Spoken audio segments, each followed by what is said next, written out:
Hello everyone, this is SPL Trio, Pulkit, and as always, I'm joined by my co-hosts Daniel and Michael.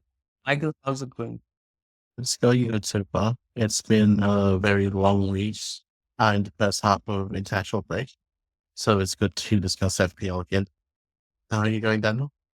Yeah, it's going well as well. As you said, it's been a long week. I mean, usually by now we'd have like our teams almost set, but it's another week to go.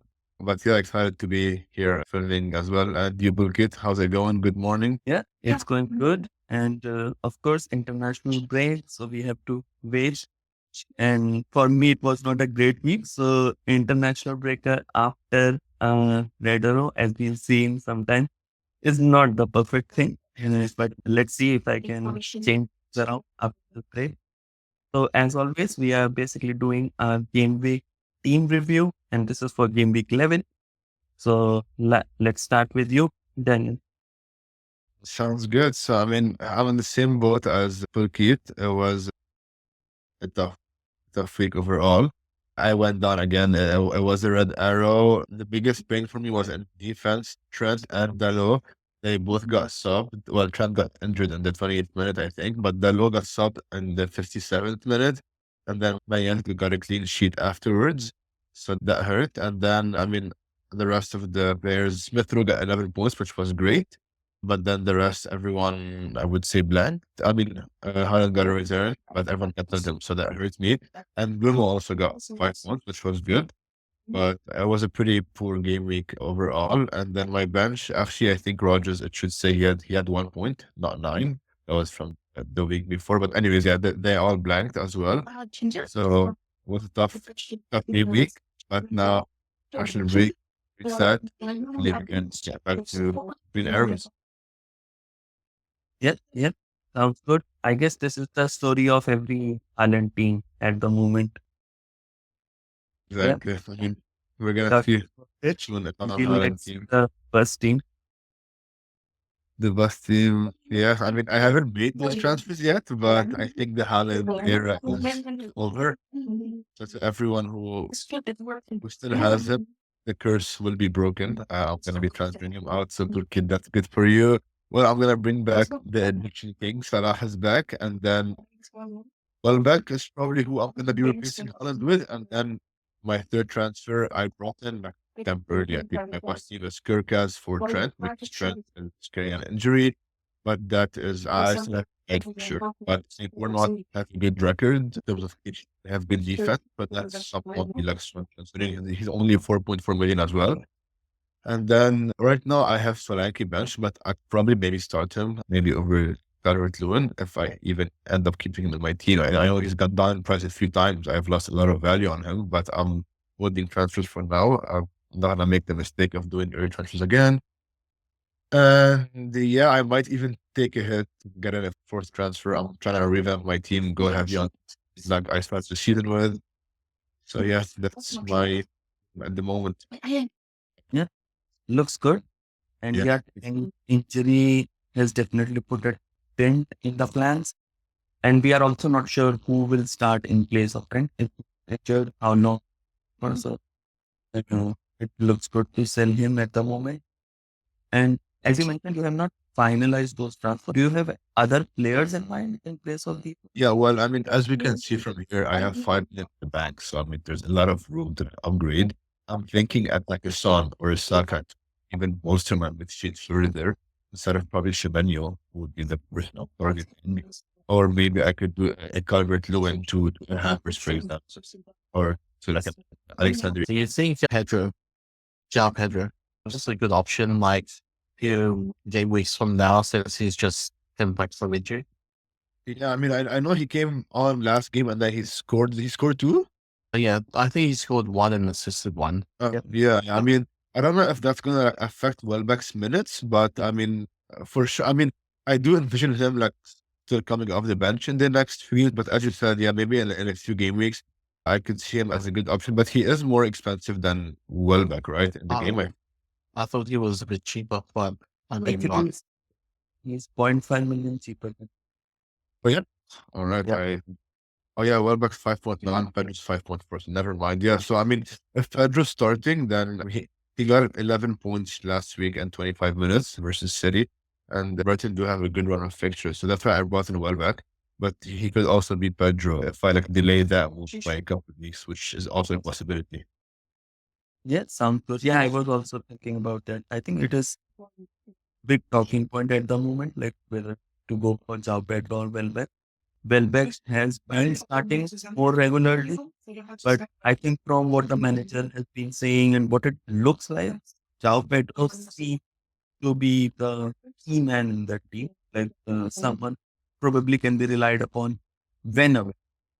But then Welbeck would be playing a bit more advanced role while Jao Pedro would be playing that number 10 role behind the striker. This could be like a swingy choice and could go in your favor or against as well. But I just had a look, like when Joao Pedro was healthy, so like the first 3 weeks of the season, Welbeck played 90, 78, and 84 minutes, and he got a total of 23 points. So, I mean, he's still doing well, even when Pedro's Yeah. there. And yeah, it's going to be interesting to see like what happens the next few weeks. Right. Then let's move on to your team, Mike. So this week, a lot of things went in my favor, especially when the cheap person Haaland only scored 5 points. I mean, I think it was in the 90th minute. He got a yellow card and dropped it from 8 points to 5 points, which was very happy. Yeah, so the defense, I mean, should, if when wasn't injured, he would have also got 6. Then I already got 6, which was good. But my midfield is the one that chilling, where Salah, Smith were finally a double digit scored when we started, and Bruno getting 34. So I think there wasn't many Bruno captains, and this was a very differential one. And that's, I think it's what, almost 30 points, 29 points difference to a Haaland captain team. So that's a very good differential score. Well, Cunha again scoring double digits. My bench, well, Watkins, thankfully I benched him, which was a good decision, but they rested Rangers and Henderson's still going not that great.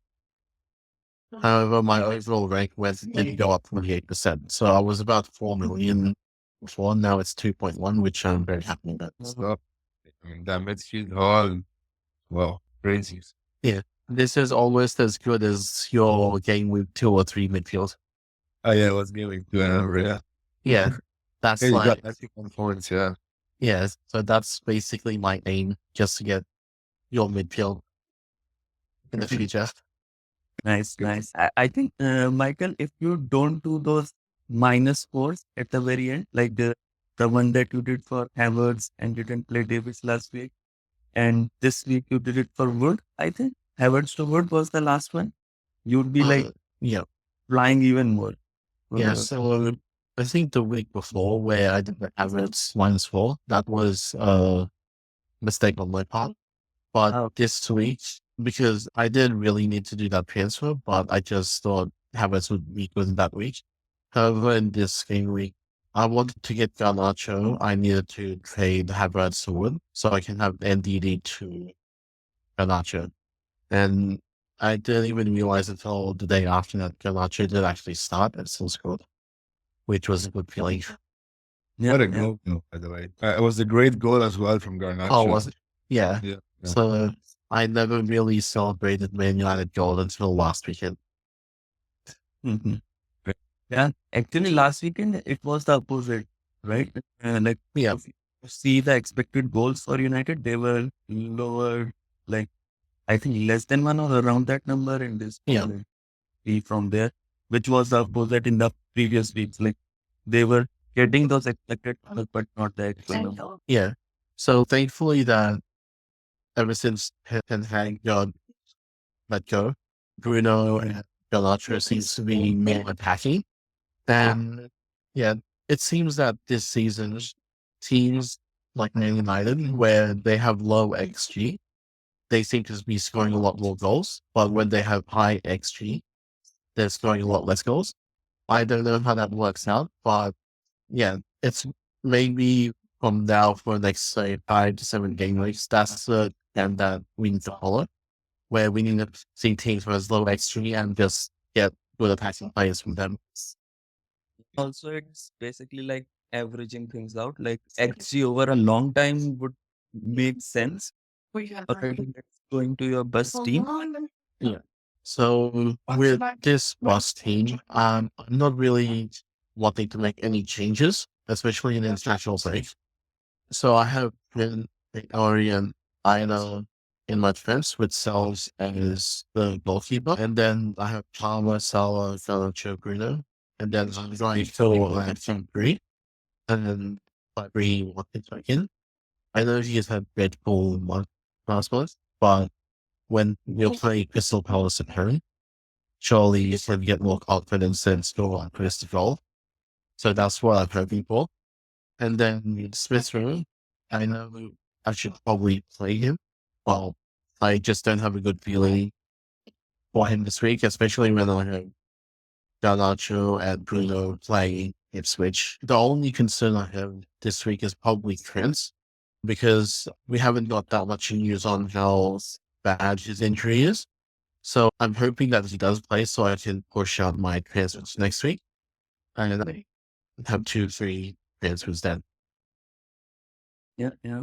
But it looks a bit unlikely that Trent would play because it looked like it was a hamstring injury. So he might be rested, especially because we have that cover in. I most likely will pay them around for a Man United player, or possibly I would get in Saliba.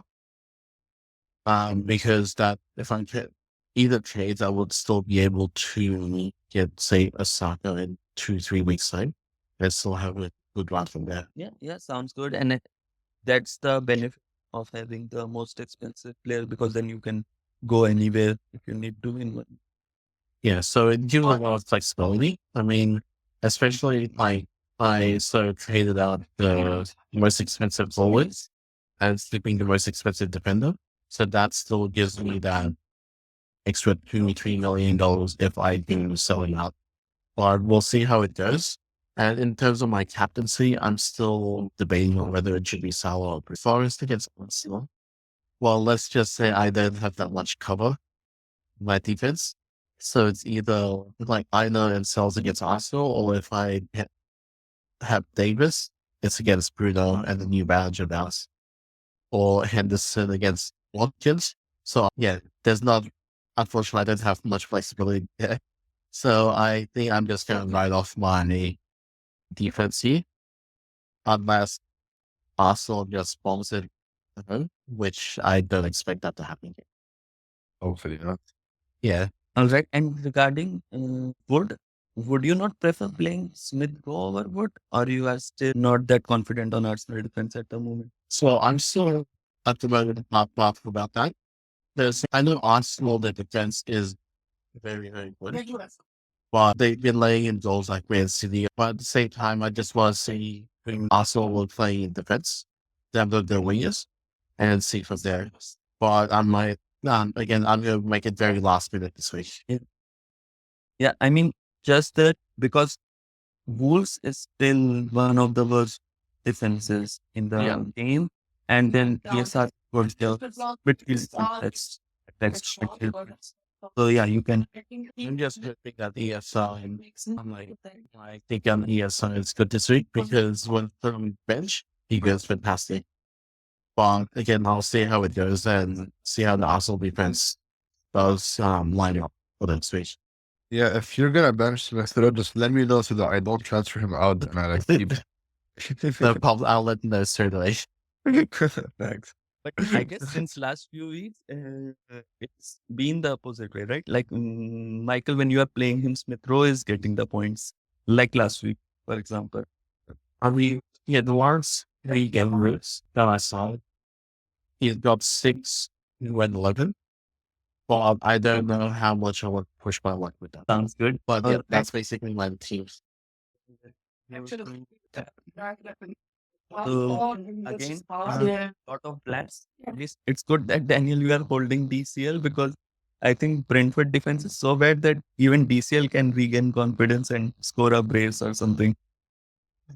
Yeah. Gabriel, I hope for him though, but yeah, hopefully. yeah, yeah.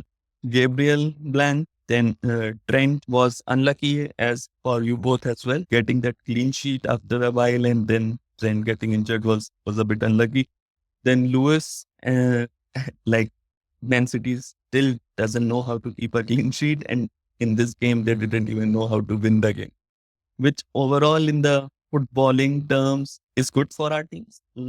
So that City doesn't win another league title, which at the moment it doesn't look like they can do, but we all know how good they can be when they want to be and go on a run. Then Palmer blank, but it was a tough game, so wasn't expecting too much.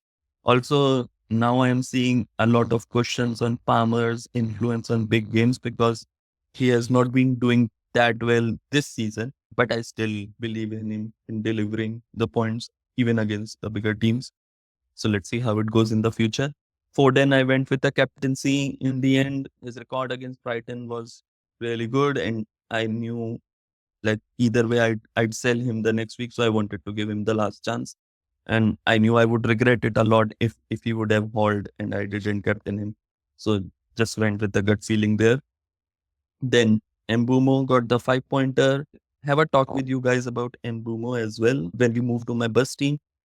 Semenyo blanked with a 2 pointer. Then Haaland 5 pointer when he scored that first goal, which was really, really good.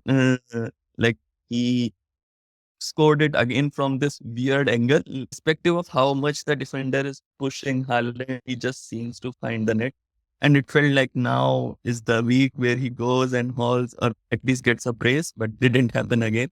And also that yellow card took away the extra points as well. Then Visa was the key player for me this week, scoring the brace, 13 pointer, which was amazing. And finally, Raul got an assist. But Raul Jimenez is getting benched every like 70 minutes and so on. This week, it feels like he might be benched as well after the international break, especially because they have Muniz sitting on the bench who can cover for him. So someone who I have to look maybe replacing, especially because we have so many options and Brighton is going on a good run. So let's see how it goes. Then for my bus team, as you can see, I haven't yet decided any transfers. It's international break, so we have a week to decide, which is why I have these question marks. But I know who I would sell. Foden is almost certain that I would sell him. And Trent is the one who would go. Trent because of the injury mostly, but also I have been thinking about taking value of him for a while now. So the injury sort of just pushes me over the line. And Gabriel and Mikolenko and Lewis could I'll have to decide who I play because I do have Brentford double attack. So it would be just either like covering off if Brentford defense for some reason fails. I mean, Brentford at home has been like the best attack, but when it comes to away fixtures, they are the worst attack. Now, their fixture difficulty has also been a lot different. So we can't say that it's just the home away factor. Like there's a stark difference in the fixtures that they have at home and that they have at away. So maybe in the next few fixtures, we'll realize how they are playing against the good teams and the bad teams away from home. And this could be 1 week there. Then Palmer, I might captain Palmer, but it's still not fixed. Especially it depends on who I bring in. So currently I'm considering Bruno as an option, but Salah also has a great fixture. So I could do Trent to like a 5 million or something and then get even Salah. But what happens with Salah is like, if I get Salah, then I know at some point I'll want Saka. And then basically I'm committing to selling Haaland in the next 2 or 3 fixtures, which is not a bad thing at the moment. But I just want to keep my options open. And I think this week, I just have a feeling that Salah's fixture, Southampton and Bruno's fixture against Ipswich are not too different. It's not much of a difference in terms of difficulty for the fixtures. But let's see how it goes. Then Semenyo stays, Mbumo, Haaland, Visa, and Raul. And for Mbumo, as I was mentioning, I'd like to have a talk with you guys. Like Mbumo still has 2 easy fixtures, but last when I saw him, he seems to be playing quite wide. So I'm considering moving him also at some. movement. And if I decide to take a -4, there is one transfer which I was thinking yesterday night, and this could be like I bench Trent for this week, so I don't sell Trent. But what I can do is I can sell Foden, Mbumo, and Haaland to Bruno, Salah, and Isaac. And this is something that I really like because Isaac has West Ham this week, could get a huge haul. I think West Ham has conceded a lot of goals to strikers. Isaac seems to be on good form. Salah and Bruno both have like probably the best fixtures this week. And if I could get them both in, it would be really good. So what do you guys think about that one? Oh, wow, that's the great transfers. But I thought you said you wanted to stick with Haaland. Has that changed? Yeah, I mean, I definitely want to stick with Haaland for this week because Tottenham's conceded like 2 goals to Ipswich, who are probably the worst attack in this league at the moment. And if I was thinking if D-Lap can score like a goal and get an assist against Ipswich, then Haaland could definitely get a brace or something. But then with City's form and how bad they are at the moment, you never know. And also I looked at the past record of like City versus Tottenham at City's home. That game seems to be quite high scoring, like 4 goals, 3 goals, or something around that number in the last few times they have played a match at Etihad. So it would be hard selling Haaland. I just have to weigh whether Isaac can get a good return, and then having Bruno and Salah could be a really up. Also, if I get in Salah, there is a slight possibility I might triple captain him even. That's pretty good. Haaland straight away. The older option is quite good. So either they can probably score much more than what Haaland is doing this week. However, I can see Haaland getting a 10 pointer to 15 pointer this week against Tottenham. So it's just how good your transfer ends are to tell for Haaland. Yeah. Yeah, And so then- that is really good if you do end up going for it. Yeah. And also with Salah now, like he's so good with the bonus that it's hard to go without him. Like if Salah gets a goal, it's basically a 8 or 9 pointer automatically. All right, then I guess we reviewed our team and covered most of the talking points for this week. Anything else to add from your side? All right, then I guess we are good. So thanks for watching the video, and please